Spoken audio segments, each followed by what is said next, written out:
Hi everyone, it's Jessica with KinderStampO, and today I'm one of the guest designers on Creations by Christina, and what she requested was that I create something using a recycled item. So that was actually a really good challenge because I have so many things in the house that I'm constantly collecting in hopes that I can make something one day. So this is one of the things that I made with one of those things that I would normally recycle, but I decided to keep and make a fun project with. So basically what this is, it's just one of these sugar-free drink mix containers. I buy these all the time at Walmart. And they're just plain white, come with a lid. And what I would use it for is, normally I would just stick my tools in it and just leave it on my desk. But then I thought, why am I leaving it on my desk without any decorations when I have so many products that I can actually decorate it with? So why don't I go ahead and add some pizzazz to it? So let me show you how I made this. I started by taking off the label, and it's really easy to peel off. It doesn't have very much glue on it, and it doesn't leave any residue on the bottle.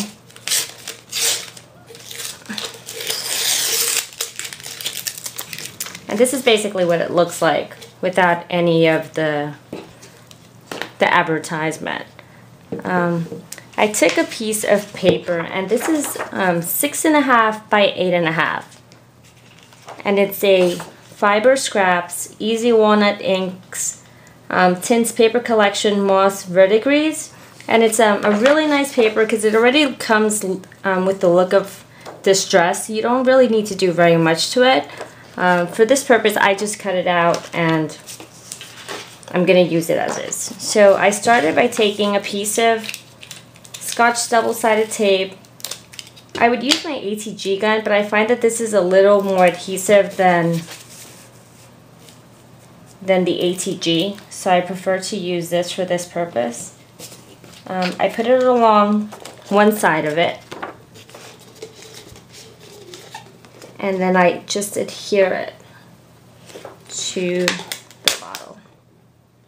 Just kind of make sure that it's properly aligned. And then I took a couple of pieces of tape, kind of just stuck it randomly around the bottle, just to help me hold it as I turn the paper around. So you see it's going around really nicely. So again, it's 6.5 by 8.5.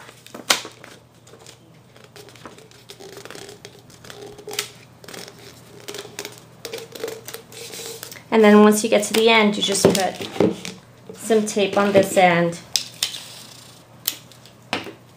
and seal it off. So let's go ahead and do that.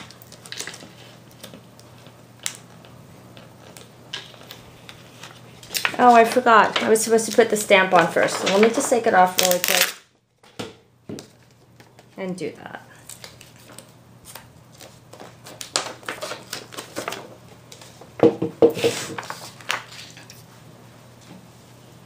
The stamp set that I used for this was the Prima Cornell, and it's basically just a simple frame. And I used Adirondack pitch black ink. I like to take the lid off and find that it's easier to use that way. I just kind of rub it on. And I really like these stamps because they look really distressed. And again, they don't really need much work. So just place that kind of down and press down firmly.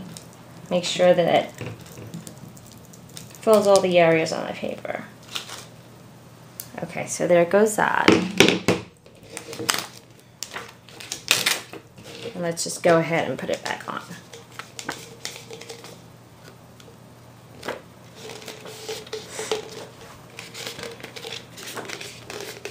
So I'm just rolling it around and then just closing it off. So it looks like that. So now you see that the frame is right on the front part. And normally I would have cut this out and printed it on a piece of paper so I could just adhere on top and have a space in it to put a photo in. But for this purpose, I wanted it just to be a really fun container, so I didn't want to put a photo in. I just kind of wanted to embellish it with some butterflies and some flowers and just this really fun sentiment. So that's what I decided to do. So the next thing that I did was I stamped the word beautiful, and then I cut around it and left some white around it because I wanted to put a little bit of Distress ink on it. So I used the Tim Holtz Distress Ink Weathered Wood, and I just put a little bit on my pad and just kind of just rubbed it on.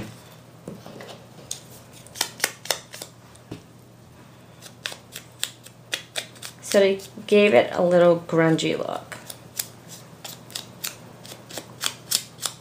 Okay.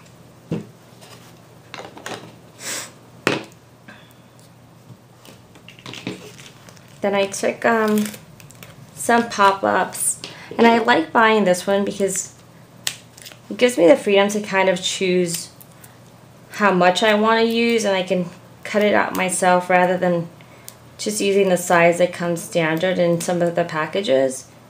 So for this purpose, these strips work really well. So I just cut 4 little pieces, just randomly put them on the back.